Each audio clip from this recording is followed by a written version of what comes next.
Un livre maintenant, Achever Sartre de Laurent Touil-Tartour chez Grasset.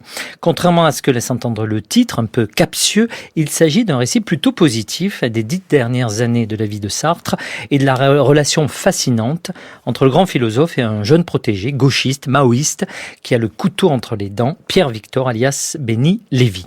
Ou comment Sartre, pour qui elle était jusque-là un opium du peuple, découvre ou redécouvre la religion comme un possible abri avec la Torah et les études talmudiques. Mais c'est un livre important pour qui s'intéresse à Sartre et à la question juive. On écoute Béni Lévy justement dans À voix nue en juin 2002 sur France Culture au micro d'Alain Finkielkraut. Béni Lévy ébloui par Sartre. L'éblouissement a eu lieu pour moi. Il a un nom, Sartre. La langue française, pour moi, c'était Sartre. Quand je parle de langue, je parle de la seule chose qui soit importante dans une nation. C'est la raison pour laquelle aujourd'hui on se fiche complètement de la langue française. Parce que sans doute cette nation elle-même est en train de perdre sa conscience d'elle-même. Mais moi, je voulais m'intégrer à cette langue, je voulais habiter cette langue. Et ça signifiait, non pas être sartrien, qu'à Dieu ne plaise, mais ça signifiait être avec Sartre. Pour résumer brièvement ce livre, Achever Sartre, il faut bien voir que le philosophe qui a publié ses réflexions sur la question juive dès 1946 change complètement de perspective au contact du jeune Béni Lévy.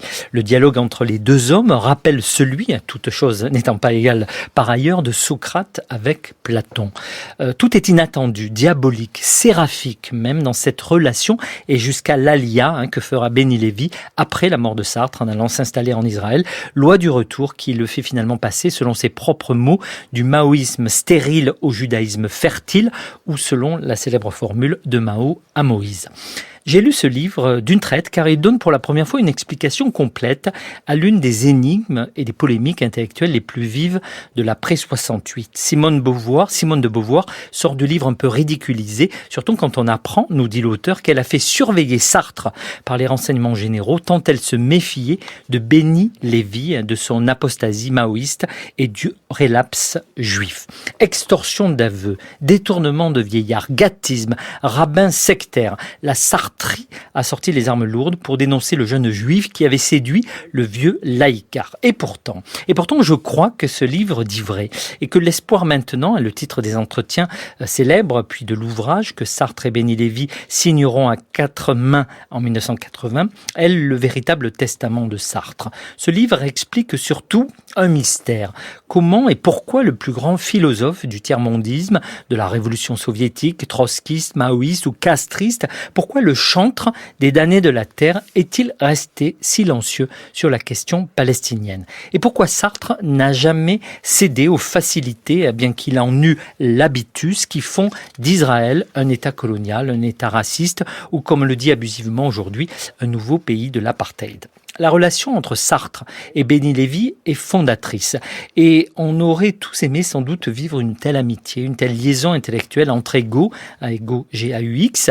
Le livre surtout raconte l'épuisement de l'idéal révolutionnaire 68 tard, l'impasse du gauchisme et de la violence d'extrême gauche et finalement l'apaisement du vieux philosophe qui s'est presque toujours trompé de combat et d'idéologie et qui s'émeut avant de mourir, sur les vertus incommensurables du messianisme juif. Comme le disait un poète, toutes les légendes évoluent. Laurent Touil-Tartour, Achever Sartre, vient de paraître chez Grasset. Aurélie Filippetti.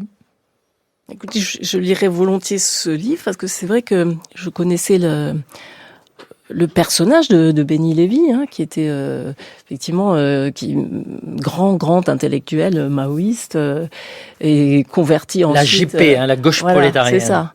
Mais dans cette grande tradition, il y avait beaucoup de grands intellectuels maoïstes, avec Robert Linhart, etc. Enfin, c'est quand même des gens qui ont marqué. Jusqu'à Alain Badiou aujourd'hui. Qui avait Badiou, etc. Mais il y avait un corpus intellectuel incroyable. Et c'est vrai que sa relation avec Sartre a toujours été assez mystérieuse. C'est donc avec grand intérêt, je découvrirai ce livre. En lien ténu, mais en lien néanmoins avec ce qui précède, je signale que mardi, le président de la République, Emmanuel Macron, rendra hommage aux victimes françaises des attaques terroristes du Hamas le 7 octobre dernier.